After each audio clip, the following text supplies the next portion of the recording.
오늘에 있는 말씀은 국가에 대한 섬김의 자세.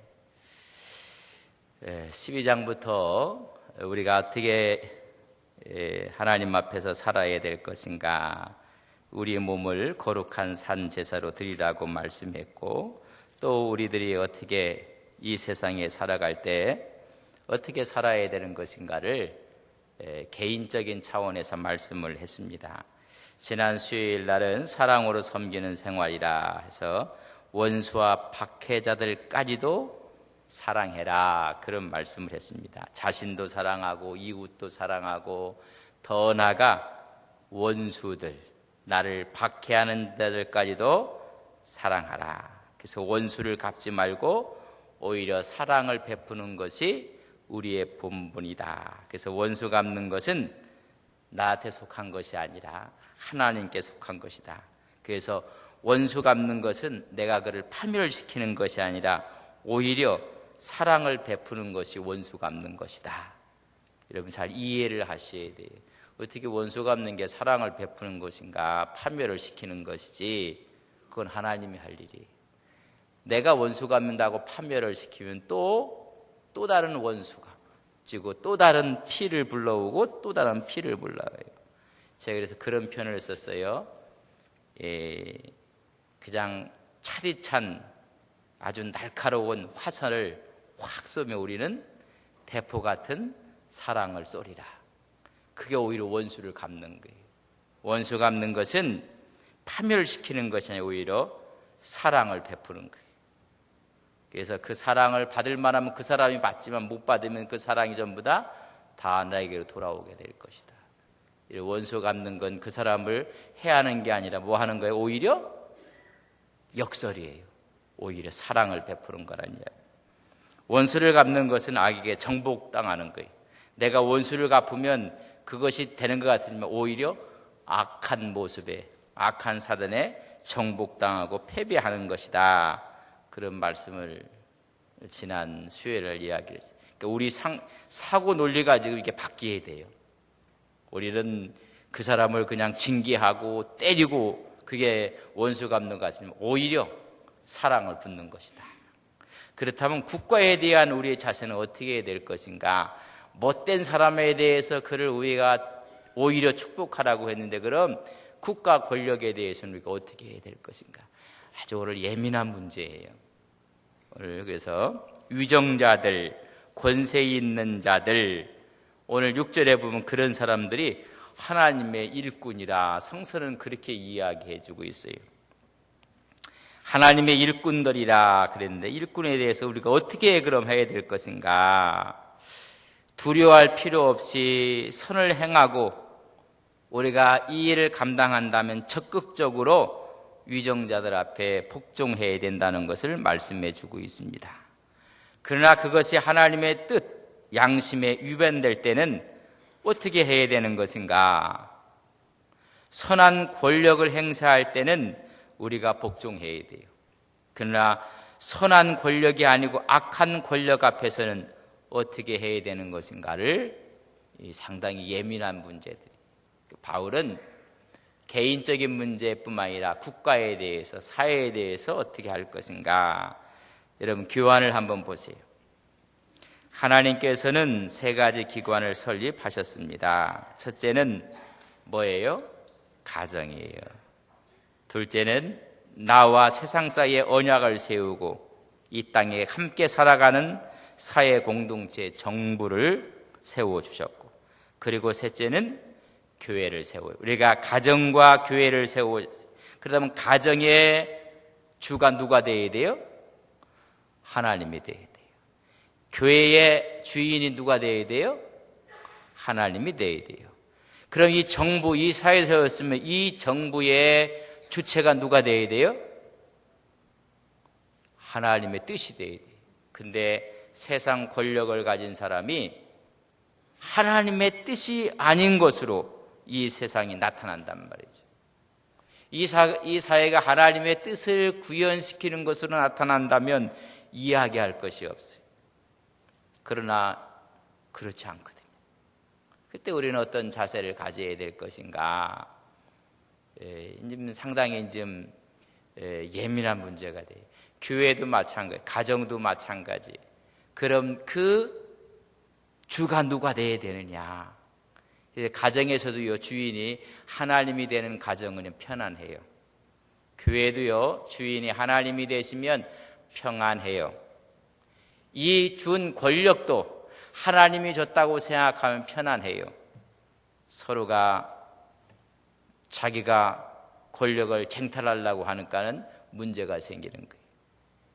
교회도 마찬가지가 알겠습니까? 서로가 주도권을 싸우면 교회가 힘들어요. 가정에서도요, 엄마 아빠가 주도권 싸움을 하면 힘들어요. 이 세상도 마찬가지란 말이죠. 하나님이 준 권력이라고 생각하고 협력하고 돕고 하면 아무 문제가 안 생겨요. 그러니까 권력 다툼을 한단 말이에요. 이런 이 사람이 타락함으로 말미암아 타락한 본성이 이 조직 속에, 사회 속에 들어왔을 때 그럼 우리는 어떤 자세를 가져야 되느냐? 참 힘들어요. 아버지가 아버지 노릇하면 어떻게 해야 돼요? 아버지를 어떻게 해야 돼요? 쫓아내요? 그건 전부 다 아니라고 이 안동분들은 그렇게 얘기하는. 정부에 대한 개념도 마찬가지란 말이죠. 아주 자, 이제 교환 안 가지신 분 손 들어보세요. 교환 없는 분. 자, 봅시다. 12장이 주로 교회와 사회에서의 개인 윤리를 취급하였다면 13장은 사회 윤리를 다루고 있습니다. 한국 교회에서는 보수 신앙일수록 개인 윤리에는 비교적 엄격하나 사회 윤리를 등한히 여기는 경향이 있습니다. 사회 구원이라고 하면 그냥 막 알레르기가 막 나는 분들도 있어요. 개인 구원하면 할렐루야 아멘 하다가 이 사회 구원이니 이런 걸 이야기하면 전부 다 그냥 막 몸에 이상한 거 난 것처럼 생각하는 분들도. 여러분, 개인 구원이 필요하듯이 사회도 구원받아야 되고 새로운 국가관에 대한 이야기예요. 그 국가관 앞에 우리가 크리스찬들이 어떻게 해야 되느냐, 이 참 중요한 내용이에요. 그래서 국가관이 하나님의 통치의 국가관이 되어야 되는데 이런 국가관을 잘못해서 몇 사람들이 조작을 하고 이것을 막 주물럭주물럭 하고 이렇게 하면 우리가 거기에 대해서 어떻게 해야 될 것인가에 대한 이야기예요. 우리나라는 그저 뭐 이렇게 너무나 극보수, 극진보, 중간은 없는 것 같아요. 이게 잘못됐다는 이야기죠. 보수에도 너무 그냥, 진보에도 너무 한쪽으로 가 있어버렸어요. 이 사실 이게 중간지대가 좋은 건데 중간지대가 우리는 없어요. 그래서 너무 양쪽으로 양극화돼 버렸어요. 양극화. 그건 좋은 것은 아닙니다. 그래서 이 13장은 그냥 뛰어넘었으면 좋겠다 이런 생각도 들은 내용인데, 그러나 바울이 하나님의 영감을 받아서 쓴 내용들이니까 봐야 됩니다. 자, 봅시다. 모든 국가의 권력이 하나님의 결정에 의한다는 것이 구약 성경적 배경에 근거를 두고 있습니다. 왕은 누가 세우고 누가 폐하시는 것인가? 하나님이 하신다는 거예요. 여러분 그렇게 믿습니까? 그래서 왕권 신수설, 신이 수여하는 왕권이란 말입니다. 이게 구약적인 배경이고 하나님께서 주신다 그런 말입니다. 우리 다니엘서 2장 볼까요? 다니엘서 2장 성경 한번 찾아봅시다.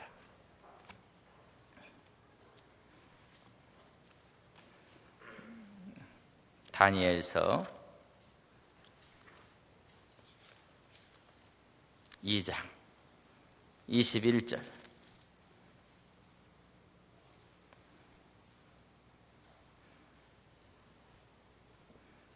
같이 한번 읽겠습니다. 다니엘서 2장 21절 같이 읽습니다. 시작.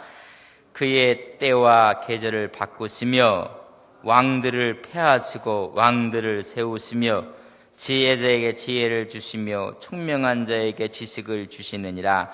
때와 계절을 누가 바꾸신다고요? 하나님이 바꾸시고 왕들을 폐하기도 하고 세우기도 하고 누가 하신다고요? 여러분 그렇게 믿습니까? 왕들을 그렇게 세운다는, 그러니까 하나님께 왕을 세웠기 때문에 세운 하나님 앞에 어떻게 해야 돼요? 순종해야 돼요, 왕권. 교만하면 안 된다는 거예요. 하나님의 법에 합당할 때 우리는 하나님의 법에 순종하는 그 왕권 앞에 순종해야 돼요. 그러나 그렇지 않을 때는 어떻게 해야 되느냐? 다니엘서 보면 느부갓네살 왕이 뭘 세워놨어요?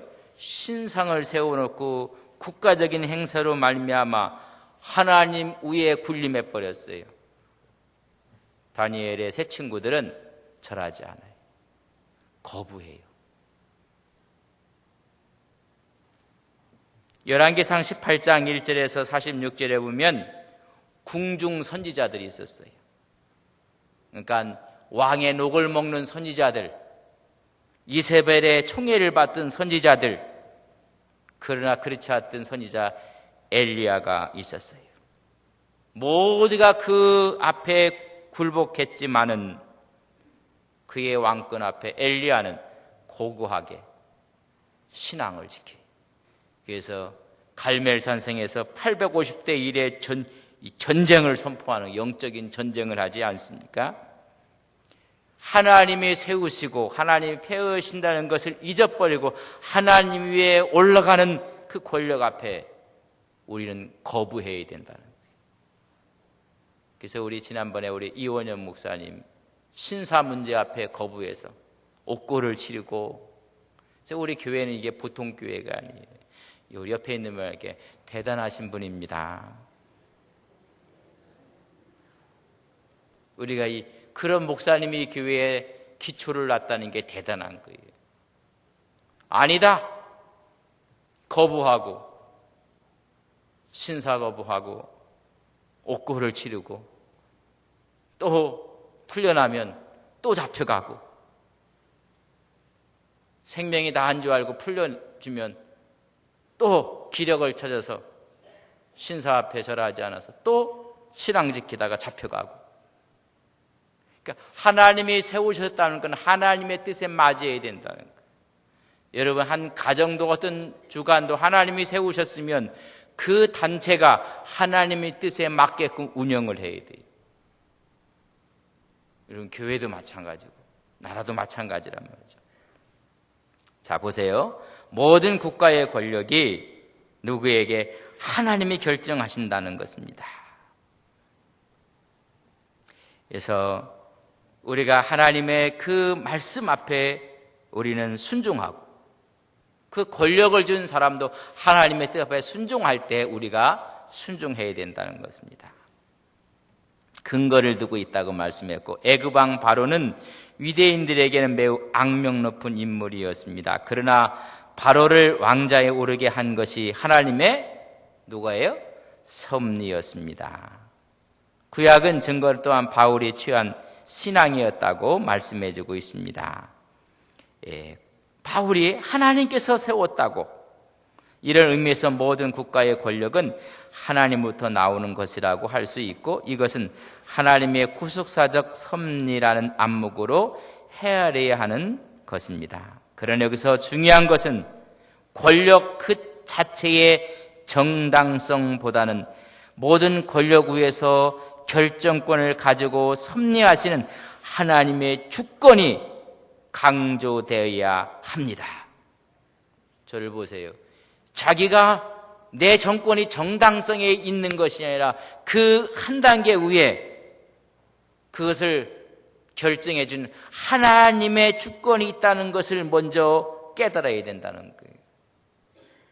이게 자기의 어떤 정당성을 주장하는 게 아니라 그거 외에 모든 권력 위에서 결정권을 가지고 섭리하시는 하나님의 주권이 강조되어야 돼요. 그럼 이 정권이 하나님의 주권 안에 있느냐 없느냐가 중요한 거예요. 하나님의 주권 안에 있지 않았기 때문에 이원영 목사님이 거부한 거예요. 하나님의 주권 아래 있지 않을 때, 그럼에도 불구하고 바울은 하나님의 주권 안에 로마의 권력이 있지 않았거든요. 그럼에도 불구하고 순종해라. 누가 이 일을 하시는가? 하나님이 하신 그걸 초월하고 얘기하는 것이지, 악한 권력 앞에 굴중하고 복종하고 야합하고 그렇게 하라는 게 아니에요. 어떤 좀 한쪽에서는 무조건 주셨기 때문에 그것이 선한지 악한지는 생각하지 말고 여기 야합하는 사람들이 있어요. 이 정권 자체가 잘못됐단 말이에요. 그건 야합하면 안 된단 말이에요. 굴종해서도 아니고 오히려 공의를 회복하고 악한 세력들을 위해서 거부해야 된다는 것을 칼빈이 이제 그런 이야기를 해요. 이 세상에 칼빈을 이야기를 제일 많이 하는 보수교단들이 칼빈은 그랬는데 전부 다 입을 다 닫아버리고 말아요. 칼빈이 얘기한 것 중에 강한 얘기들이 있어요. 그건 야합이고 그건 굴종이고 그게 아니다.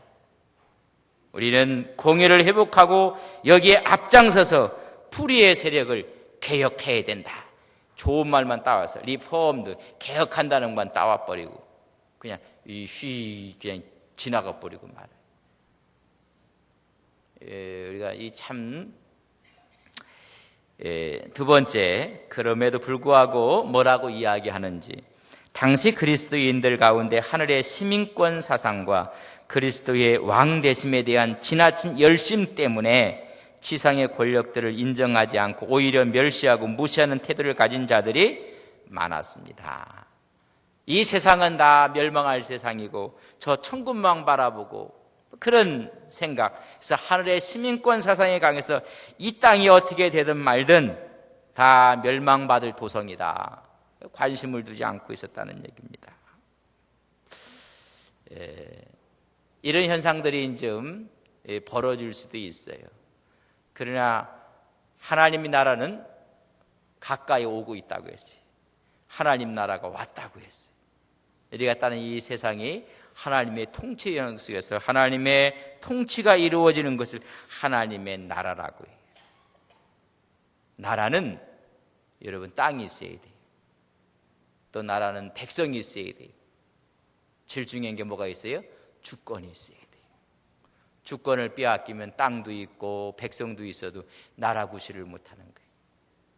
오늘 그 주권이 누가 하나님의 주권을 갖는 통치 영역이 하나님의 나라가 이루어지는 거예요. 근데 이 하나님 나라가 이 땅에는 관심도 없고 저 땅에 천국에만 있다. 그렇게 생각해서 무시하고 거기에 대해서 오히려 무관심하고 멸시하는, 그건 좋은 일은 아니에요. 이 땅에 하나님의 나라가 형성이 되어야 된다. 그래서 하나님의 정의, 하나님이 세우신 권위에 순응하는 것이 크리스찬의 덕목이에요. 또 다른 덕목 두 번째는 불의에 대해서 비판하고 개혁하는 것이 성도들의 또 다른 의무예요. 근데 이걸 다 빼버려요, 그냥 다. 자, 봅시다. 로마의 황제를 지도자로 인정하지 않고 우리는 지도자는 하나님밖에 없다 주장을 하고 세상의 왕을 인정하지 않았다. 더 나아가서는 세금을 바치지 않으려고 했다. 유대인으로서 세금을 고분고분하게 바치는 사람이 있으면 그 집에 불을 지르든지 심지어 사람을 죽이는 일까지 서슴지 않았던 것이다. 이런 용기가 있으면 로마 황제에 대해서 거역을 하고 하는데 이런 건 못하고 이 자기들끼리 이렇게 했다는 거예요. 이 창피한 좀 모습이지요. 바울 당시에 권세에 아부하며 하여 타락한 헤롯 땅이나 사두바케가 있는가 하면 청명 거부한 열심당도 있었다. 서국주로 도피했던 바리새파도 있었고 적극적으로 도피해서 에스네파, 아예 공동체 생활에서 아주 떠나갖고 살았던 에스네파도 있었다. 그리스도인이 국가의 보존과 유지를 위하여 경영, 병영, 법 질서의 의무를 감당해야만 한다. 그래도 다 이것이 현실 도피적으로 되고 말았다. 이런 현상이 벌어졌다. 다음 페이지를 보세요. 바울이 글을 쓰고 있을 당시의 로마 제국은 짐승 같은 바로가 통치하고 있었다. 그런 마귀의 화신이었다. 인격적으로 도무지 건전하지 못한 문제덩어리가 황제 자리에 앉아 제국을 다스리고 있었다. 그럼에도 불구하고 바울은 국가 권력에 굴복하라고 이야기해주고 있다. 여러분 이해를 하셔야 돼요. 아수르와 바벨론이 막 강성해지고 쳐들어오니까 예레미야가 어떻게 그랬어요? 굴복하라고 했거든요. 그러니까 아니라고 그냥 해갖고 자기들이 덤비다가 그냥 다 멸망하고 말거든요. 더 높은 차원의 생각을 예레미야는 하나님의 말씀으로도 받은 거예요. 예레미야는 우리 한 사람이 남아도 무조건 아수르와 바벨론에게 항거하라 그랬어야지 맞아요. 그러나 그러지 말라고 했거든요. 우리 그런 이해를 좀 하셔야 돼요. 상황을. 그럼 그것만이 전부인가? 네 번째, 우리는 예수님의 태도에서 국가에 대한 중요한 교훈을 얻는다. 예수님이 당시 로마 총독이었던 빌라도에게 끌려가서 재판을 받을 때 죄 없는 사람을 사형에 넘겨주는 재판이었으니까 그것이 악한 것이었다. 예수님이 만약에 자기 권리를 끝까지 주장하고 빌라도의 권위를 인정하지 않았다고 하면 재판 거부를 할 수 있었을 것이고 저항할 수도 있었을 것이다. 빌라도가 예수님을 향하여 내가 하나님의 아들이냐? 내가 유대인의 왕이냐? 묻는 질문에 대답을 전혀 안 하셨다. 주님이 침묵하시자 빌라도는 다시 말한다. 너는 총독 자리에 있는 내가 너를 석방할 권한도 있고 너를 죽일 권한도 있다는 것을 내가 모르느냐? 그때 예수님이 유명한 말씀을 하신다. 요한복음 19장 11절 말씀인데 위에서 주지 아니하였다면 나를 해할 권세가 없었으리라.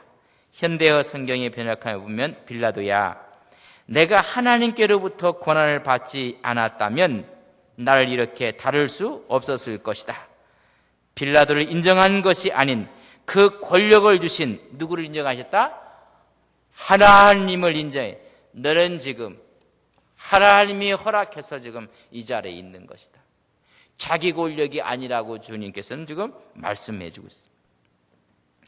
구원을 이루신 하나님의 구속사역, 하나님의 뜻이 있기 때문에 내가 너한테 굴복하는 것이 아니라 하나님의 권한 앞에 내가 순종하는 것이다. 이 일이 인류를 구원하는. 그래서 지금도 우리가 사도신경 고백할 때 누구에게 고난을 받아요? 영원한 불명예의 이름 빌라도에게 고난을 받고 구속사의 뜻을 이루는 것이지 네가 힘이 지금 나를 하는 것이 아니니라. 그러니까 차원 높은 하나님의 구속사를 지금 바라보고 있어요. 5번 보세요. 종교개혁자 존 칼빈은 깔뱅이라고 얘기하는데 기독신자는 정부가 부패했을지라도 원칙적으로 순종하는 것이 성경의 교훈이라고 주장하면서도 정부가 하나님을 모독하는 참담한 행동으로 나올 때에는 순종할 수 없다고 했다. 그 권위가 하나님을 모독하는 것이라면 우리는 어떻게 하라고요? 거부해야 된다는 거예요. 하나님을 모독하고 있다. 본헤퍼는 나치가 들어서면서 미국으로 건너가요. 친구의 초청과 또 신학교에서 강의를 해요. 너무 괴로운 거예요. 자기 민족은 나치 앞에 지금 어려움을 당하고 있는데 그래서 1939년 다시 미국에서 독일로 돌아가요. 고난의 자리로 돌아가는 거 아니겠습니까? 그래서 히틀러에 맞서서 싸웁니다. 크라이사우 서클이라는 데 참여해서 마지막에는 히틀러 암살 명령을 내리게 돼요. 그러니까 여기서 보면 그런 말씀이란 말이에요. 원칙적으로는 정부에 우리가 순종해야 되지만은 그 정부가 하나님을 모독하고 있을 때에는 아니라고 해야 된단 말이죠. 암살 명령을. 그때 한 얘기가 이런 이야기예요. 운전대에 미친놈이 앉아있다. 미친 자가. 그러면 수많은 사람들이 그 미친 운전자를 통해서 더 많이 죽는다. 그러니까 미친 운전자는 어떻게 해야 된다? 끌어내려야 된다. 이런 논리를 배워요. 본해퍼가. 그래서 마지막에 그는 검거되고 그는 죽어가죠. 사형장에서 죽습니다. 모든 독일의 목사들이 히틀러 앞에 다 무릎을 꿇었을 때 이런 사람이 있기 때문에 독일을 뭐라고 할 수가 없어요. 그래서 독일의 영성을 살린 사람이 본해퍼다. 우리는 그런 분이 여기서 우리는 목회를 한 거예요. 한국의 영성을 살린 사람들 아닙니까? 이에 대해서는 우리가 그래서 야합하고 굴중하고 그것이 아니라 오히려 하나님의 공의를 회복하고 불의의 세력에 대항하고 우리가 이해를 그 권력이 하나님이 주셨다면 하나님의 뜻에 맞게 그 일을 감당해야 된다는 거예요. 여섯 번째, 장로교 교본 신앙고백인 웨스트민스터 신앙고백서에서도 세계에 지존하신 주시오 왕이신 하나님은 국민을 다스리는 자들을 자기 수하에 두셨나니 이는 자기 영광과 공중의 유익을 위한 것이다 라고 말하면, 그러므로 신자들은 국가에 소원날 때에 거기에 응하여야 하며 봉사해야만 한다고 기록하고 있다. 그러나 불의한 정권 아래에서도 모든 일에 무조건적 복종하라는 것은 아니다. 사도 바울은 선을 장려하는 권세를 전제하고 이 말을 하고 있다.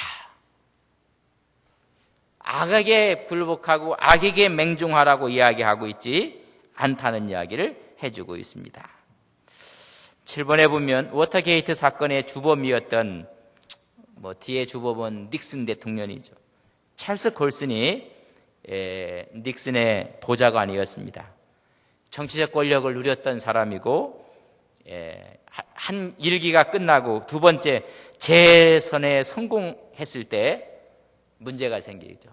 그래서 워터게이트 빌딩 호텔이에요. 거기에 민주당 본부가 있었는데 도청 장치를 해갖고 도청을 해요. 그래서 이것이 비화돼서 커져요.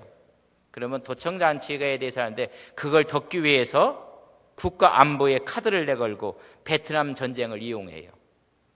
전쟁을 이용하면 이게 없어질 줄 알았는데 안 없어져요. 그러니까 여러 가지 협박, 공과 이런 거로 해서 그래서 마지막에 더 이상 버틸 수 없어갖고 1974년에 물러나고 말죠. 그들이 얘기했던 것들은 국가안보의 카드가 이 베트남 전쟁을 전국에 이용했는데 이게 희석이 안 돼요. 희석이 안 돼서 급기야는 물러나고 마는 사건이 워터게이트 사건입니다. 거기에 가장 함께 권력을 누렸던 보좌관이 찰스 콜슨인데 이 사람이 형을 살아요.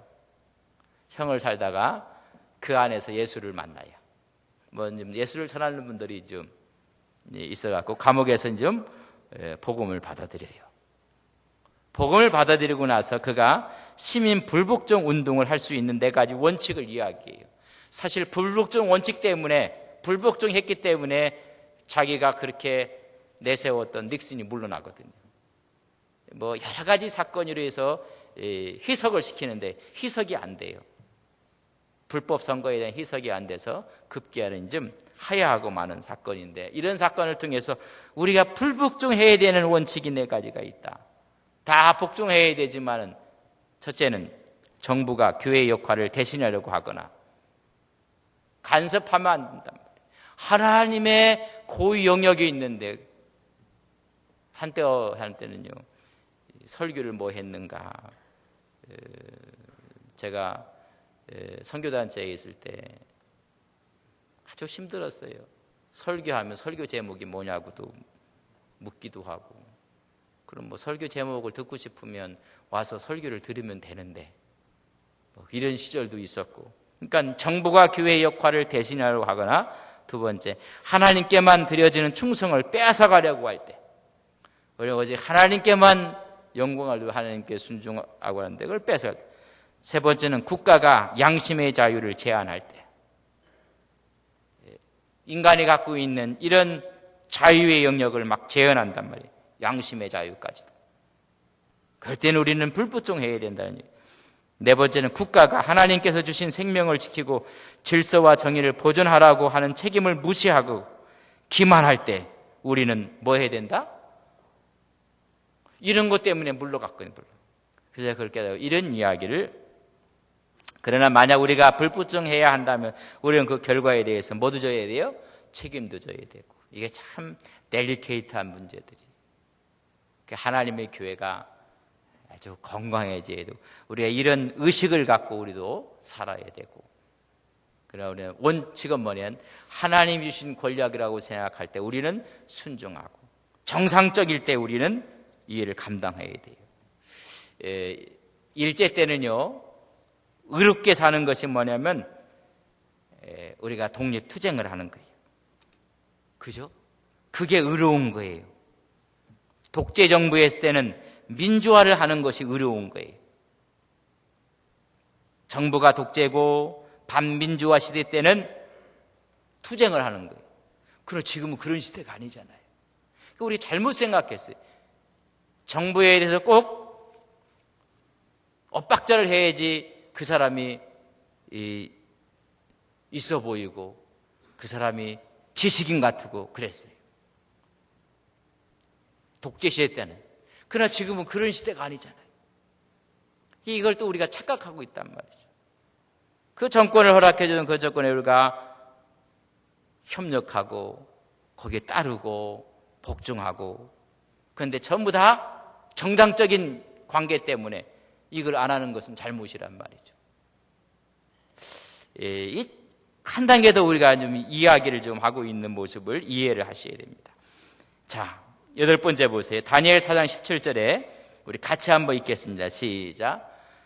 이는 순찰자들의 명령대로요 거룩한 자들의 말대로이니 지극히 높으신 이가 사람이 나를 다스리시며 자기의 뜻대로 그것을 누구에게든지 주시며 또 지극히 천한 자를 그 위에 세우시는 줄을 사람들이 알게 하려. 그러니까 세우고 폐하는 거 누가 아신다? 하나님이 아신다는 거예요. 베드로전서 2장 13절 14절 인간의 세운 모든 죄들을 주를 위하여 순복하되 혹은 위에 있는 왕이나 혹은 악행하는 자를 징벌하고 선행하는 자를 포장이 아니라 포상하기 위하여 그의 보낸 방백에게 하라. 모든 것을 왕이 하나님이 하시기 때문에 순종하고 순복하라. 또 상을 주신 그런 분이시다. 디모데전서 2장 1절과 2절은 같이 읽습니다. 시작. 그러므로 내가 첫째로 권하노니 모든 사람을 위하여 간구와 기도와 도구와 감사를 하되 임금들과 높은 주위에 있는 모든 사람을 위하여 하라. 이는 우리가 모든 경건과 단정한 중에 고유하고 평안한 생활을 하려 함이니라. 그렇기 때문에 힘을 가진 이 세상의 임금들 높은 주위에 있는 사람들을 위해서 뭐해라? 간구하고 기도하고 도구하고 감사하라. 이게 하나님이 주신 그의 고난이랍니다. 베드로전서 2장 15절 17절 그 선행으로 어리석은 사람들이 무식한 말을 막으시는 것이라. 자유하나 그 자유로 악을 가리우는 데 쓰지 말고 오직 하나님의 종과 같이 하라. 묻 사람을 공경하며 형제를 사랑하며 하나님을 두려워하며 왕을 공경하라. 그 왕이 바로 그런 하나님의 의미 가운데 세워진 왕이라. 그러면 너희들이 공경하라. 그러니. 자, 이런 전체적인 좀 이해를 갖고 1절, 2절 보면 국가에 대한 복종이에요. 굴복하다. 굴복이라는 말은 순종이라고는 말보다 더 범위가 넓고 엄격한 관계를 표현해 줍니다. 악한 왕이라 할지라도 악한 날에 주의 쓰임을 위하여 적당하게 하신다. 하나님이 악한 자도요, 하나님이 적당히 하시니까 어떻게 하라? 순종하라. 악한 통치자들을 통하여 고난과 핍박을 받기도 하지만 그러한 핍박을 통하여 감추어진 하나님의 뜻들이 이루어지게 되느니라. 저를 보세요. 못돼도 그렇게 못된 왕이 있을까요? 사울왕. 나라가 지금 풍정등화예요. 넘어가요 막. 골리앗 때문에. 골리앗을 때려 죽인 사람이 누구예요? 다윗이. 그럼 상을 줘야 돼요? 벌을 줘야 돼요? 상을 줘야 되는데 여인들이 노래하는 거에 삐져버렸어요. 사울은 천천히요, 다윗은 만만이로다. 째째하고 그런 왕이에요. 여인들이 노래한다고 삐져버려요. 여러분들은 안 삐집니까? 삐져버렸어요. 얼마나 두려웠으면 자기 사위를 삼으라고 그 사위를 삼았어요. 그러도 못 믿고 사위를 죽이려고요, 사람을 모집해갖고 쫓아다니면서 죽이려고 하잖아요. 세상에 그런 왕이 왕입니까? 굴속에 들어가 있는데 사울이 그것도 모르고 쫓아다니다가 발을 내린다고 했어요. 아마 소피를 보러 들어갔는데 그 안에 다윗이 있었거든. 그의 휘하 장병들과 장병들이 죽입시다, 하나님이 주신 기회입니다, 하지 마라. 못 죽이게 해요. 그저 옷자락만 잘라요. 그것도 가슴이 아파해요.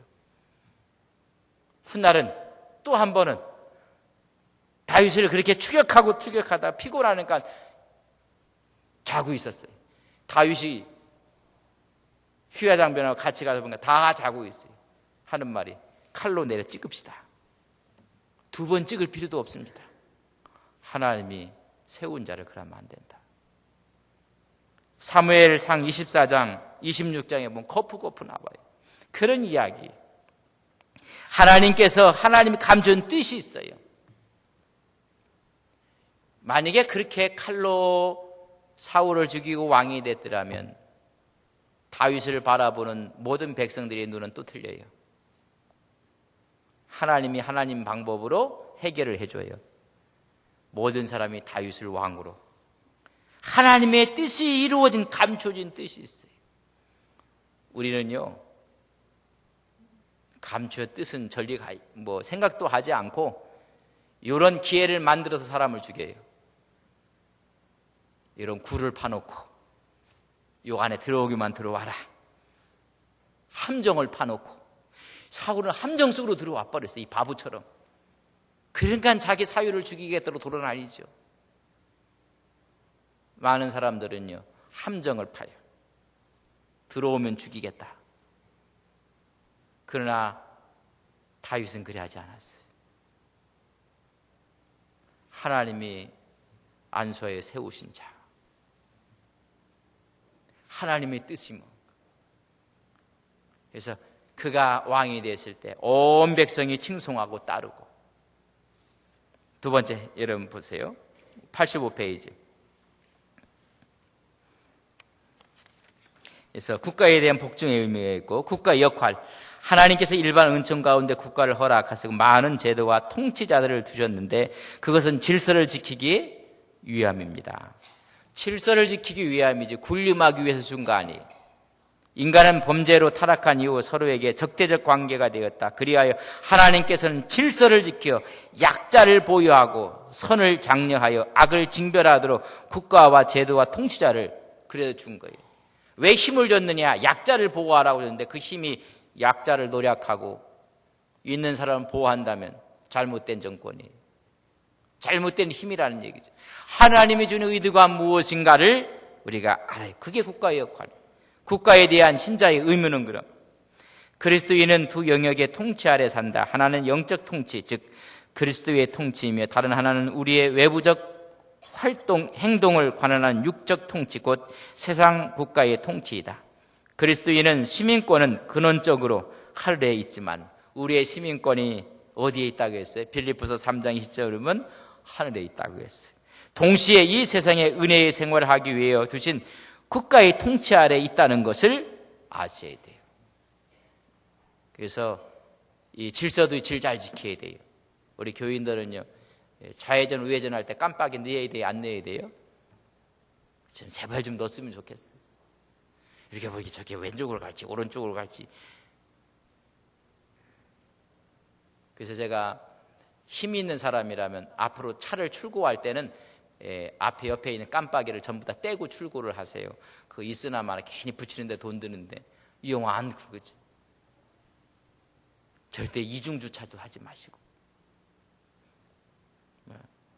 우리가 이 땅에 살면서요, 어떤 사람 예수 믿고 하나님이 통치를 받는다 해서 다 무시하면 안 돼. 더 잘 지켜야 돼. 자, 봅시다. 교환을. 바울이 분명히 말하고 있는 것은 비록 이교 국가라 하더라도 로마 정부가 가진 권위를 부여하신 분이 하나님이시므로 세금을 바치는 것은 하나님에 대한 신앙적 양심에 꺼리끼지 않는다는 것이다. 혹자는 세속적인 권력에 대한 납세의 의무를 이행해야 한다는 바울의 납세관이 복음서에서 가이사의 것은 가이사에게, 하나님의 것은 하나님에게 바치라는 예수님의 가르침에 의해 영향받았다고 보고 있습니다.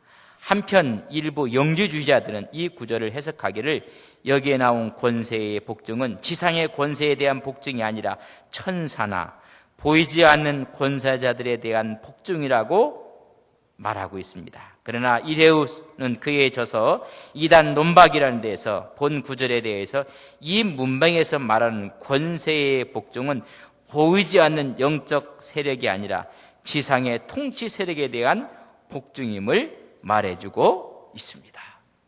그래서 디모데전서 2장 1절에 보면 이 세상의 임금들, 높은 지위에 있는 자들, 이런 자들을 위해서 간구하고 기도하고 중보하고 감사하라 그랬어요. 잘 들으세요. 그 사람들의 정권을 위해서가 아니라 그들이 지혜롭게 판단하고 정의롭게 정치하도록 기도하고 중보하고 감사하라는 거예요. 그의 정권을 위해서가 아니에요. 국가적인 것을 위해서 전부 다 자기 정권을 하면서 국가 안보라고 전부 거짓말 시키잖아요. 대부분 전부 다 내가 보기엔 정권 안보도구만. 국가 안보를 위해서 그들이 지혜롭게 판단하고 지혜롭게 국가를 정치하도록 기도해야 되고 간구해야 되고 감사해야 돼요. 왜 그런지 아세요? 우리가 크리스찬이에요. 우리 허물 있어요, 없어요? 우리 실수 있어요, 없어요? 예수 믿는 사람도 실수가 있고 허물이 있어요. 그럼 믿지 않는 세상의 권세자들은 실수, 허물 많아요. 그렇기 때문에 지혜로운 정치인이 되도록 정의로운 정치가 되도록 그에서 기도하라는 거예요. 우리가 기도한다. 그 사람들의 정권을 위해서 우리가 대부분이 거기에 하니까 정권이 왔다 갔다 할 때마다 전부 다 나눠져요. 백성 우리 가슴 생각들이 나눠지고 갈등 구조가 되고, 그 정권이 정통성을 갖고 세워진 거라면요, 여야를 떠나서 영원함을 떠나서 여러분 우리가 순종하고 따라줘야 돼요. 전부 다 정권적인 생각을 하기 때문에 국가적인 생각을 해서 임금들과 높은 지위에 있는 사람들을 위해서 디모데전서 2장은 분명히 오늘도 말씀하고 있는 기도하고 감사하고 도구하고 간구해라. 그렇다면 국가 권력이 남용하고 불의와 악을 일삼는다면 어떻게 해야 될 것인가? 참 이게 이제 문제예요. 예수님은 이걸 초월하셨어요. 다 초월하셨어요. 그 모든 것이 나의 길을 위해서 쓰임을 받는 것이라고. 누구까지? 베드로까지도 그렇게 했어요. 네가 하는 것이 아니라 위에서 하나님께서, 그래서 빌라도에게 고난을 받으시고 내 길을 내가 가는 것입니다. 하물며 그래서 제자까지, 누구까지? 그 당시에 가장 죄인시하고 반역자로 생각하는 세리까지도 제자로 삼아버렸어요. 우리 예수님은 이걸 초월하신 분이에요. 우리도 그렇게 초월했으면 참 좋을 것 같은데 그렇지 못하게 사는 걸 인생의 모습 아닙니까? 칼빈은 말하기를 궁극적으로 다스리는 분은 하나님이다. 하나님이 주관하고 통치하시기 때문에 누구를 통해서? 사람을 통해서. 하나님이 직접 오셔서 통치하면 얼마나 좋겠어요. 천사를 보내고 통치하면 얼마나 좋겠어요. 하나님이 직접 통치하실 수가 없어요. 그러나 분명한 것은 하나님은 사람을 세우셔서 통치를 하시는 거예요. 그럼 그 사람을 세워진 사람은 하나님의 위임을 받은 사람, 하나님 법에 순종하며 하나님의 뜻에 맞게끔 정치를 해야 돼요. 그럼 우리는 순종하고 다 따라야 돼요. 그러나 하나님 법에 위배가 되면 우리는 소금과 빛의 역할을 해야 돼요. 뭐 내 정권이 이런 것이 아니라 정말 하나님 법에 거역하는 일이라면 우리는 기도해야 되고, 우리는 비폭력 저항 운동을 해야 되고, 그것도 과격하고 폭력적인 것은 좋은 것은 아니에요. 그래서 오늘 말씀하기를 너희들이 양심에 따라 할 것이니라. 그 말은 선한 항거를 하라는 얘기입니다. 그러나 합법적인 정부면 복종하라는 거예요. 내가 보기에는 아닌 것 같아 그런 생각입니다. 내가 중요한 게 아니라 우리 민의를 얻어서 이루어진 정통성을 하고 합법적인 거라면 우리는 다 순종하고 따라야 돼요. 이제 그걸 지금 말해주고 있는 것이다. 만약에 그것이 그렇지 않다면 우리는 소금과 빛의 역할을 감당해야 되고, 우리는 기도해야 되고, 오히려 그것이 아니라고도 이야기할 수 있는 용기가 필요하고, 그러나 그것이 정당한 것이라면 내 마음에 안 맞아도 다 순종하고 따르고 지켜나가야 돼요. 이 바울이요, 이 감옥에 있으면서 참 폭넓게 모든 걸 다 이야기를 다 했어요. 다음에 좀 사랑의 완성, 우리의 그 부분을 좀 이야기를 해야 될 것입니다. 오늘 이야기는 여러분들이 어떻게 이해를 하시는지 한번, 뭐에 따라 하시라고? 양심을 따라 할 것입니다. 신앙의 주 양심을 구속하는 건 없어요. 하나님이 준 선한 양심이 우리로 하여금 아름답게 인도하시고, 모든 것은 누가 주신다? 하나님이 하신다. 이 교회를 주관하시는 분은 누구다? 저도 하나님 뜻에 맞게끔 목회를 해야 돼. 내 뜻에 맞게끔 하면 안 돼. 당해도 재직해도 요리하는 모든 일들도 그분의 뜻에 맞게끔. 그럴 때 우리는 다 어떻게 해야 돼요? 순종해야 돼요. 우리의 신앙의 A, B, C가 뭔지, 무슨 원칙으로 해야 되는지 그분의 뜻 앞에 순종해야 돼요. 왜 내 생각대로 안 하느냐 그렇게 얘기하면 우리는 하나님의 마음을, 그러나 하나님 마음을 다 알 수가 없어요. 그러니까 기도하고 또 순종하고 또 하나님을 내 마음에 모셔드리고, 그래서 하나님 마음을, 그래서 양심에 따라, 선한 양심은 하나님의 자리에, 그 하나님이 우리를 지배할 때 우리가 하는 모든 일들을 통해서 자유와 또 순종과 하나님의 영광의 역사가 있을 것을 우리는 믿습니다. 사랑하시는 아버지 하나님, 우리가 이 땅에 살면서 우리 몸을 거룩한 산제물로 드리고, 또한 우리가 주를 사랑하고 자신을 사랑하고 이웃을 사랑하고 원수까지 사랑하며 세우신 국가의 권력 앞에서도 바른 국가관을 가지라고 말씀해주고 있습니다.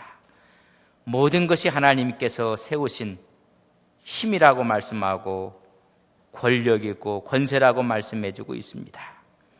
하나님의 구속사에 쓰임받고 있다는 사실을 기억하며 우리는 순종하며 따르며 세상 임금들을 위해서 기도하고 간구하고 감사해야 됨을 말씀해주고 있습니다. 그러나 하나님이 세운 그 세상의 권력이 하나님 법에 위배됐을 때는 우리는 소금과 빛의 역할을 감당해야 되며, 오히려 잘못된 것에 대해서 이야기하며 하나님 앞에 기도해야 된다고 말씀해주고 있습니다. 양심에 따라 이 일을 감당하라고 바울은 힘주어 이야기해주고 있습니다. 하나님 세우신 모든 기관들이 하나님의 뜻에 맞는 아름다운 기관들이 될 수 있도록 가정도 정부도 교회도 하나님의 뜻을 이루는 아름다운 기관들이 되게 하옵소서. 예수님의 이름으로 기도 올리옵나이다. 아멘.